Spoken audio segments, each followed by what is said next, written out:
Two Oscar winners, one ripped from the headlines drama. It's such a pleasure to meet you. You are so sweet. We're so happy to have you. Julianne Moore plays a woman at the center of a scandalous May-December romance. Natalie Portman is the actress who's going to bring her tabloid-soaked story to the big screen. When they sent me the script, I thought, here is a woman with a lot more to her than I remember from the tabloids.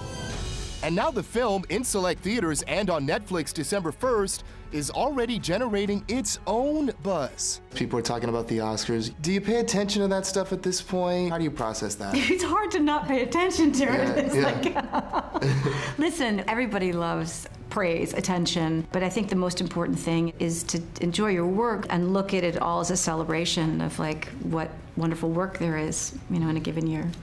The story is inspired by the media frenzy created by the famous 90s case of Mary Kay Letourneau, who carried on an affair with her 6th grade student. What would make a 36-year-old woman have an affair with a 7th grader? The events in the movie take place 2 decades after the scandal exploded. There's this time that makes you think, okay, what happens to these humans after all the noise has died down? And then seeing then this kind of reignition of it with this actress coming in to interfere with their lives while trying to represent their lives. He's getting on my last nerve. He's just everywhere I look. I think just makes for an amazing conflict. When you all went toe-to-toe in some of those emotional moments, talk to me about the process of doing it and then how you felt after you were done with it. It's probably fun. It was great. Yeah. It was great. I love Natalie, and Yeah. I found it incredibly easy to be with her and to work with her. And it was a very strong partnership. I feel like right from the beginning. And so I think we both went into it having this.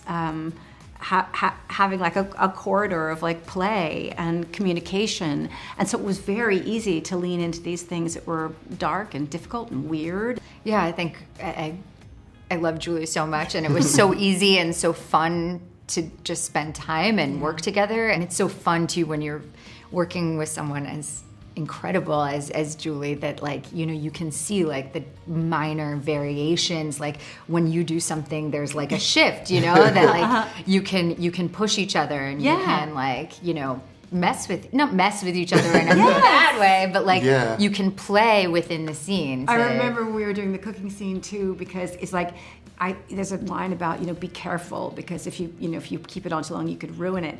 And I didn't want to hit it too hard because you don't want it, but I just felt like I could hit it a little harder. Because it was that, you know, and I'm like, ruin it. And it was just fun. Yeah. It was just really fun to do. Yeah. What was the vibe like in between takes when you all weren't working between you two? Easy. What'd you do? Yeah. Talked about our kids. Yeah. You know, talked about like dinner, lunch, a lot of food. Stuff like New York, you know. We just talked about just like people, just life stuff, really. Charles Melton plays Julianne's much younger love interest. Do you remember when you first met? It was summer after 6th grade? 7th. I think also it'll be fun because you have so many fans that have loved you on Riverdale. And so folks will get to see you in a different capacity. Oh, I'm just so grateful that, you know, being a part of that show for 6 years of my life, it was like the greatest acting school, and I made so many relationships and worked with so many directors. There's so much gratitude. Tell us more about working with... Why can't we talk about it? These two, you know, titans in the business. Think of the greatest sports athlete in the world. Times that by 2. Have them come to set. They just elevate everything around them. They elevated me. You know, it was kind of this excellence that I felt like... Were you nervous? I was so nervous. But also so excited and kind of focused on the story that I had to tell, the character, Joe, and who this man was. And so, you know, when I came to work, it was focused on Joe, and then after I finished filming those 23 days, I was like, wait, did this just happen? You know, it's still very surreal for me. But what would be a dream for these two accomplished actresses? Is there anybody that you two would love to work with that you haven't at this point? It's a good question. That is a good question. Scorsese. Let's get it in one of his movies. Yeah. You and me. Yeah. Let's All do right. it. Yeah, we're Deal. gonna get it. Yeah. All right. You hear it, Marty? Yeah, come on. We're getting in one. Two-hander.